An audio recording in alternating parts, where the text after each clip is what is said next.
Hey, my first question for you, big issue, the economy and jobs.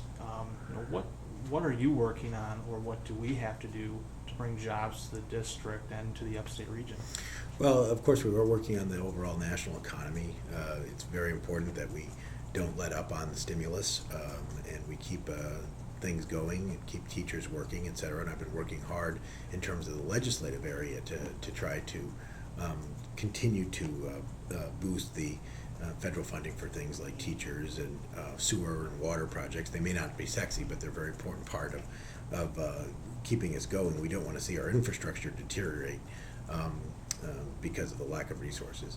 But more locally, I've been really working with smaller businesses, family-owned businesses, trying to get them grants, if there are grants, trying to help them utilize already existing federal programs that may be around, but they understandably don't necessarily know about them or how to make them work. And so I've done a lot of site visits instead of just waiting for the businesses to come to me. I've been going out to them. I've done dozens of them, probably in the last year and a half. I've visited, I don't know, we should get a count for you, but definitely many dozen companies in the area, and they employ anywhere from a handful to 100 or more workers. So trying to, how to get them help.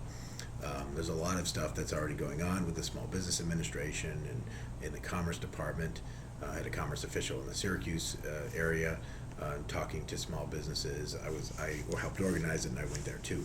So all those kind of things of waiting to connect, basically trying to connect the dots between the companies we do have that would like to be in a position to be hiring and the kind of government programs that might be helpful.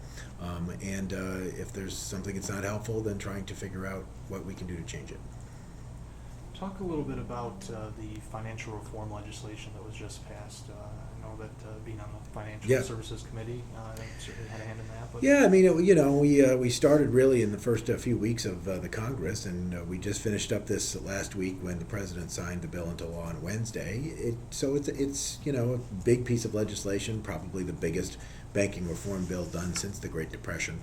And it was important to get it right and to set the right balance. New York State is the financial capital of the world, and we want to keep it that way. So we didn't want to, say, oh, all banks have to close or move out or that sort of thing. But we wanted to make sure that there was some balance and some, basically a referee on the field, not just the bank and ordinary people, but a referee. And so we created Consumer Financial Protection Bureau. There'll be an 800 number you can call. We also made sure that that if banks are dealing with these sort of exotic things like multi-layered derivatives, that they're doing it with their own money. They're not doing it with some other people's money, or they're not doing it with depositors' money. So we worked out a number of ways of doing that, and I do think it sets the right balance. It was called by the Republican leader of the House an atom bomb on an insect, and it was called by a lot of the far left liberals, touching a feather to an elephant. So with those two extremes, I think probably we got something right when it was in the middle. sure. The BP oil spill or oil disaster, brought energy reform back into the discussion. I know that I believe the House passed a bill last year.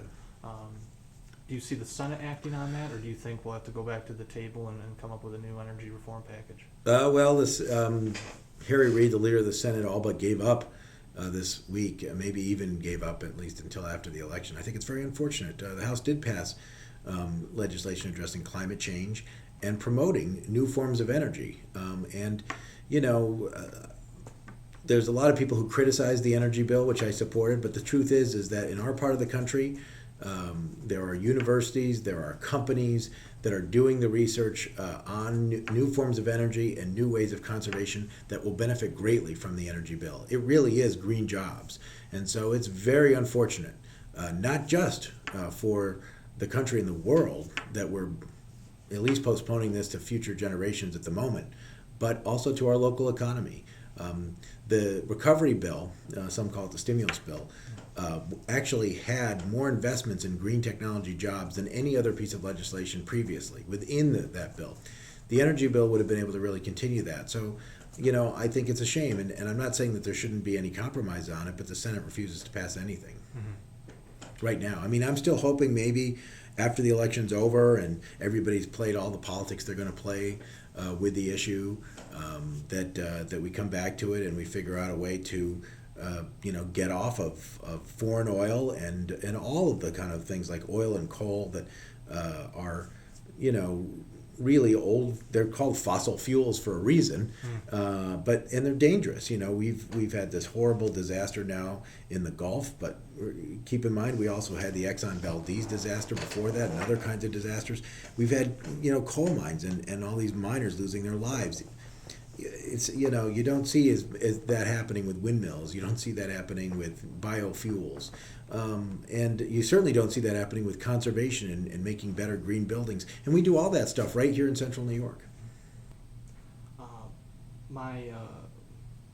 Another question I wanted to ask you, immigration reform is being discussed once again in light of what happened in Arizona with the law they passed.